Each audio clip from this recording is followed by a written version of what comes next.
You're someone with a vision for your practice, for your side hustle, and for your personal journey. But when it comes to establishing your path on how to get to where you want to be with your practice, things get a little messy.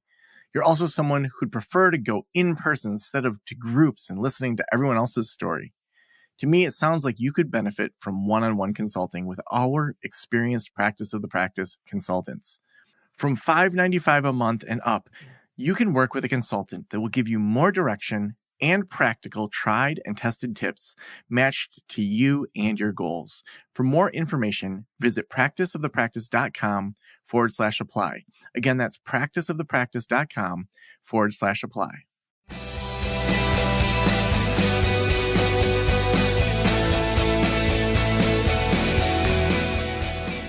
This is the Practice of the Practice podcast with Joe Sanok, session number 1049.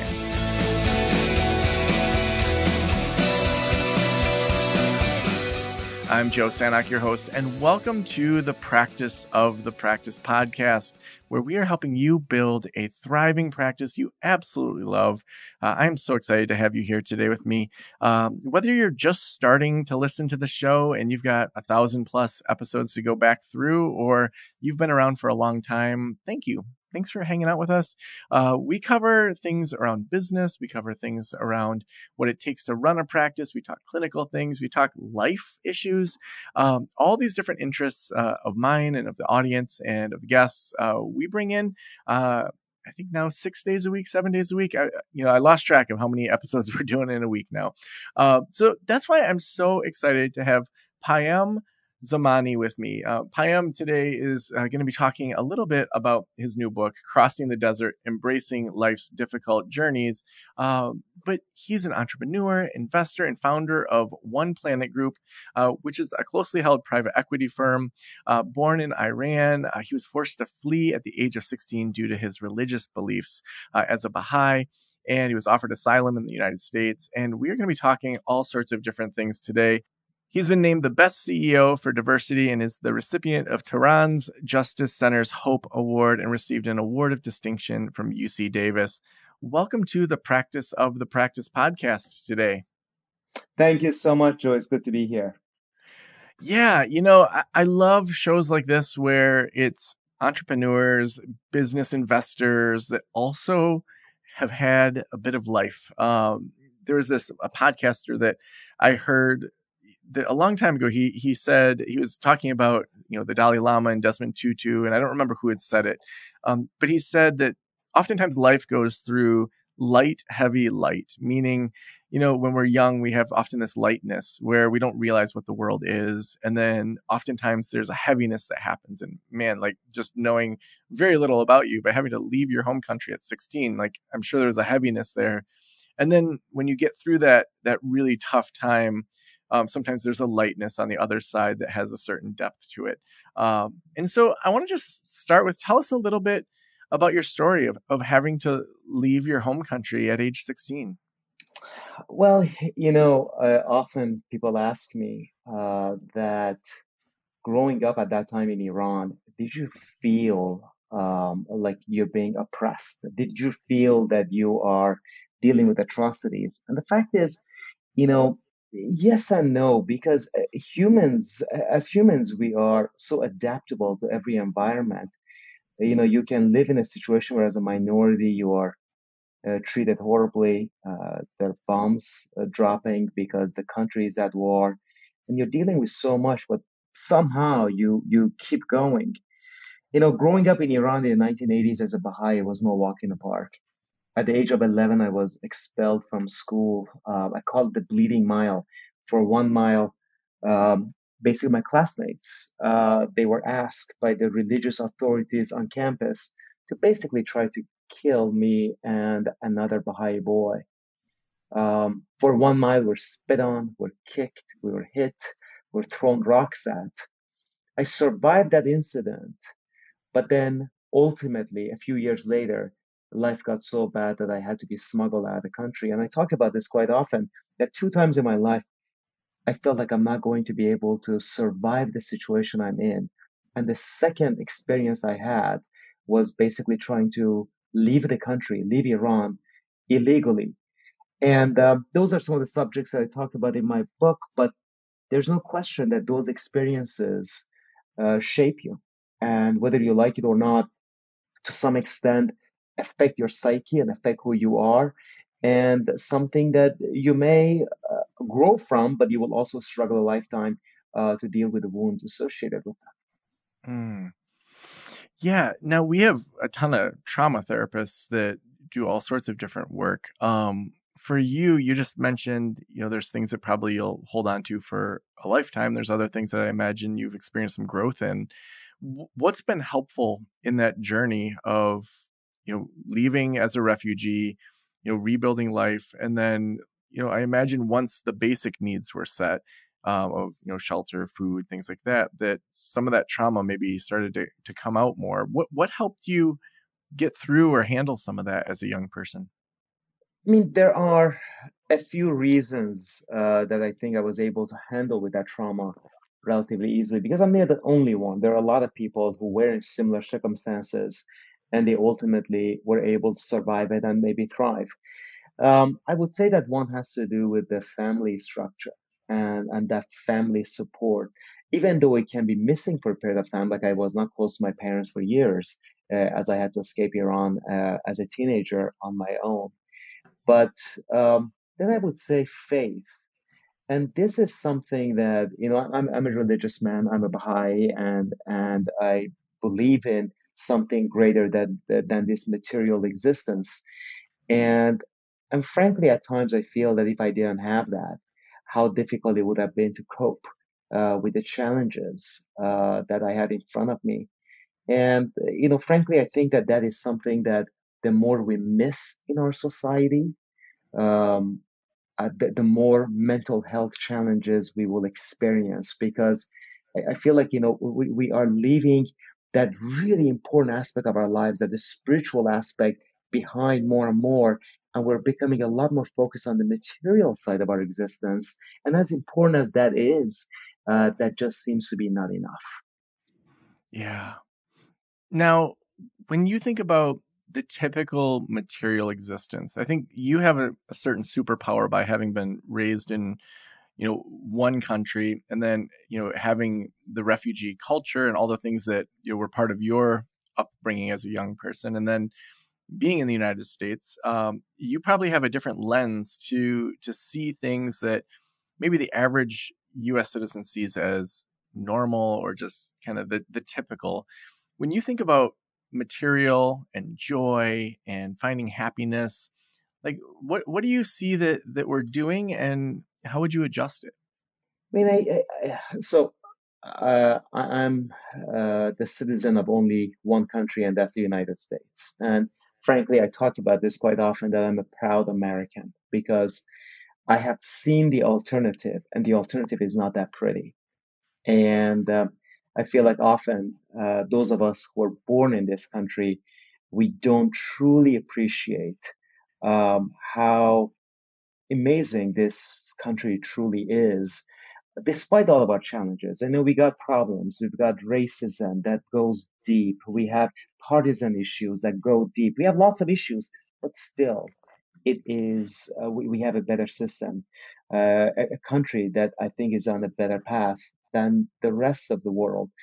When I think about that teenager in Iran or today in Gaza or even in Israel, that teenager doesn't think that China or Russia is going to bring them hope and is going to save them, but they believe that America may. And that is a powerful place to be for this country. And I view that as a spiritual destiny that this country has like no other country on the planet. And that's something that I wish that Americans would see and would really appreciate the way that I appreciate because I've been there, I've experienced it, and see that how valuable that is to be a part of a country that represents that kind of hope to the rest of the world. And that clearly goes beyond materialism. There's something spiritual about that, I think. Mm. Yeah, it's interesting because you said that, the United States can be like this hope. And I think that for a lot of people, and, as this airs, we're getting closer to the election and we're not going to necessarily dig into all the politics of that. But there's a sense of things seem off in the United States right now. That the kind of civility that we could have conversations or debates or discussions on a variety of different things that we may disagree on, that that isn't there anymore, or that isn't there right now. What, what do you think needs to happen in regards to having some sort of change or awakening or hope for us to move into something that's maybe a little healthier? So, um, crises are always followed by victory. Every uphill is followed by a downhill. That's just how the world works. And moments of crisis prepare us for moments of growth. And I think it would be hard to look at the situation in our country today and not feel that this is a moment of crisis. Call it materialism, call it nationalism, call it lack of spirituality that's caused us to even become so much more involved in our partisan politics as though that has become a new religion for us. Whatever that may be, it is preparing this country through these crises that frankly will get worse before they get better for a better, I think, future. There's a spiritual writing in my religion that says that how do you purify gold? Well, you throw it in fire. How do you purify humans? You expose them to tests and difficulties, and countries are no different. And I think our country is getting ready for a better moment or for a better future. But yeah, the situation that we're in right now is pretty ugly, and I think that um, that is not just in our politics; it is in our business. I mean, you look at the level of greed, what that has done to our country. You look at the gap between the super wealthy people who are worth tens of billions of dollars or a few hundred billions of dollars, and so many of those who cannot make ends meet. I mean, how much worse can this situation get before we get to the point that we believe that this is untenable? This cannot continue. But I think that as a country, as a people, we need a spiritual revolution. We need to get to a point that laws will not try to make us less racist. Laws will not try to make us less greedy, but that thing in our heart, that thing in the core of our existence will tell us that you gotta pick a better path because that will bring more joy to you. Do it for your own good. And I think that is the moment that we're getting ready for. Mm. Now, one thing that that we were talking about before we started was the idea of how service interplays with a lot of this. Tell me about your idea of service personally, but also in the way that you approach business. So, many years ago, back in 1999, I took a company public. This is part of my story that, I only believe in America it could have happened. That I came as a refugee to this country. Between me and my brother, we had $75 in our pocket in 1988. And we built a company in the US and we took that public in 1999 and saw the value soar to 1.2 billion. The fact is, post that IPO, I did not feel that that was it. I did not feel the joy I should have felt. Why? Because there was nothing but material joy associated with that. And if you know anyone in Silicon Valley, when they reach that kind of a milestone, they feel that, oh, now I need to have a bigger IPO. Now I need to build a bigger company because this cycle has to keep going. Otherwise, I'm becoming irrelevant. And that made me feel very uncomfortable that I felt like that's not how it's supposed to be. So for the past 20, 25 years, what I've been working on in the form of being an entrepreneur and building businesses has been the idea of combining with spirituality with business. The idea that we're able to live our life of service as a part of our business. Why should the betterment of the world just be left for nonprofits? Why can't businesses have the betterment of the world as part of their strategy? And I'm not talking about social impact businesses. I'm talking about a software company that will choose that they will want to make the world a better place. They will think about the intention behind their decisions and the consequence of the financial decisions because they care about every one of the consequences and the ripple effect that their financial decisions will leave behind on humanity. So one of the things that we've done, and I highly, highly recommend, is the idea of service to others. We find joy when we are of service to others. The more I think about me, the more I think about this material me, this body, um, frankly, more challenges I will face, more problems I will face, less happy I will be. But the moment I think about making others happy, bringing joy to others, making the world a better place, being of service to humanity, the fact is that I will live my most joyful moments, my most joyful existence. And that is what I try to bring to business. As an example, we give up to 9 days of paid days off to our employees to get them used to serving others. On those days, we ask them to go out and serve humanity however they see fit. We ask them not to do one thing on those days, which is don't serve a political party on those days because by nature they're divisive. Let's at least on that one day be unifying. It doesn't matter if you are, on the left or the right. Let's unify. And I mean that's just an example of how we can live a life of service. But I think that's really truly important to us. Mm.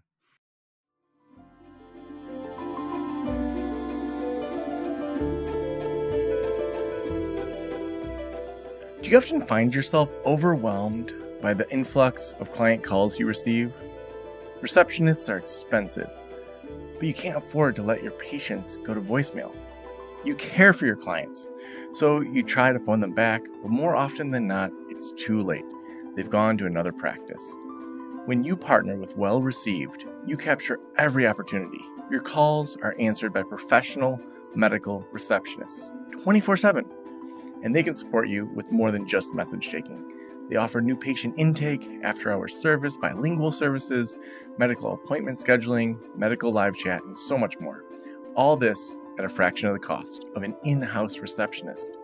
Your patients are Well Received's priority. As a Practice in the Practice listener, you can get an exclusive 50% off your first 2 months of service. Head on over to wellreceived.com/Joe to start growing your practice today. Now, what does it look like personally for you? I mean, to sell a company at that worth, I think it was Jim Carrey who said he wants everyone to be rich so that they can see that that's not the point. Like, what has it done for you to focus on the world, focus on joy? Like what does that look like, I guess, is my real question. Like, what does that look like in your everyday life? Are there habits? Are there ways that you think about things? Are there, annual rituals, things that you do to keep yourself grounded? Like, what does that look like personally for you? So, by the way, I need to mention that I personally have an allergic reaction when I see that people make it, financially they become successful and then they feel high and mighty and they try to tell everyone else how they should live their lives. And Mm, frankly, I tell you that this world does not need any more billionaires. This world does not need people who can maximize their ability to consume more and more of the resources of the planet. That to me just makes no sense. That's so archaic. That's how we measure success. I feel that as you live your journey, as you live your life, you should give away so much that you never reach that level of wealth. That's unnecessary, that's destabilizing, and no one human should be able to have so much control over the planet's resources. But what I do personally is I try to be as grounded as I can be, but I feel like I'm learning and I'm in a humble posture of learning from others. My day starts by typically meditating and praying and by reading and by doing and exercising. Um, but then I want to make sure that every hour of my professional life, the time I spend in business, which I love building businesses, is also an hour of service. That somehow, like, I say like milk and sugar, my life of service and my professional life are so intermingled that you cannot divide them up. They're one and the same. I don't want to have two different identities. And I think that the moment we are able to combine, so we don't have to think about, oh, it's a weekend, I can go serve, or it's the evening, I can go serve. When we intermingle our professional lives and life of service, that is how we're going to experience true joy every day, particularly when we spend majority of our hours working. What would you say to the mindset of, well, I need to make a bunch of money in order to have the time to do what you're talking about, to be able to set aside time to meditate and read and have this kind of slow morning? Like, what would you say to people that say, well, like, yeah, I have to make a bunch of money in order to do those things? Yeah, no question. And I think that there's nothing wrong with making money. There's nothing wrong with becoming wealthy. There's nothing wrong with building highly profitable businesses. As long as we are making that kind of money, we're creating that kind of wealth for the sake of taking care of ourselves, our family, and we're spending it for the betterment of the world. If money is designed to be accumulated so we can have more zeros, that is the worst kind of wealth. Otherwise, yeah, absolutely. Make money so you can have the freedom to do the things that you enjoy doing, but don't accumulate it. That is, I think, a lesson that I would like to pass on. Don't accumulate. Mm. If there's people that are kind of just starting to make money, so I'm thinking of kind of the average listener here. They've been maybe working in nonprofits or community mental health. They finally start a practice. Maybe they add a couple clinicians, and for the first time ever, they're making six figures a year. Maybe 150, 200, and they want to start to organize their life. Maybe they've paid off their debts, and finally, for the first time, they can say, okay, how do I want this money to work for me, to do good in the world, but also to have stability? Like, what would you recommend? And, you're not a financial planner, and people should find their own, Sure. advice in that. But, like, what are things that you think are smart for people to do as they start to accumulate money? And where would you say people tend to overdo it? Yeah. I mean, I think that it is essential for, if you don't believe that, ask any immigrant family. It's essential to have enough for a rainy day. It's essential to have enough money saved so you don't have anxiety about losing your job, about, just the unexpected things in life. And investing your money. So you're not just accumulating, putting it in the bank, but you're investing it. So you have passive income, whether it is having rental income because you were able to ultimately save enough and buy a rental condo. But having the passive income, I think, is really important. So you have multiple sources of cash inflow. But once you get to a point that you feel that, um, you know, I, I'm making some money, I'm making money to pay my expenses. I would say even very early on, when you're making very little money, choose to have a portion of that money to go for charitable causes. I mean, I believe in the concept of universal philanthropy, meaning that it doesn't matter how much we have, it is how sacrificially we give. So clearly, a billionaire, sacrificial to a billionaire means very different than to someone who works at McDonald's and makes minimum wage. But that person who's working at McDonald's can probably part ways with a dollar, while that person who's a billionaire can probably part ways with a billion. But if we are sacrificially giving for charitable causes, that's part of who we are to our core. That will bring also joy to us because we feel like we're uplifting others. And I think that that should be just part of our ethos, part of how we live our lives. But I think it's really important to keep in mind that I'm not suggesting that we become monks. I'm not suggesting that we go out there and not care about financial well being.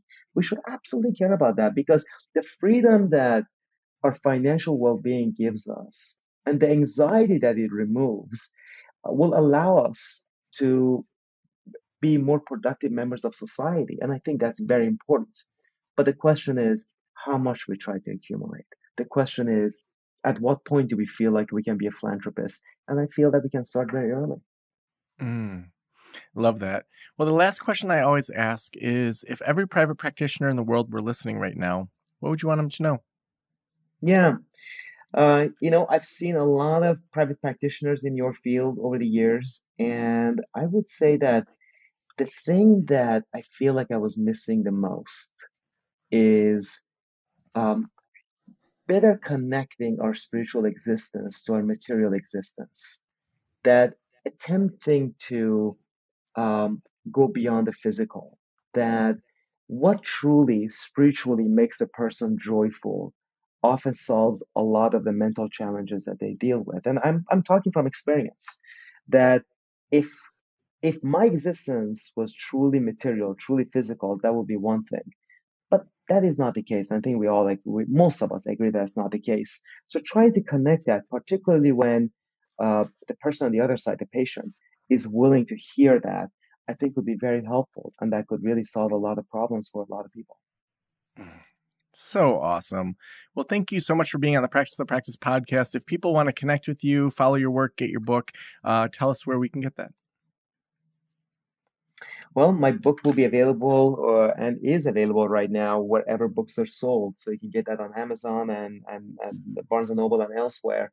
Crossing the Desert, Embracing Life's Difficult Journeys. Well, I can't wait to pick it up. Thank you so much for being on the show today. Thank you. Thank you, Joe.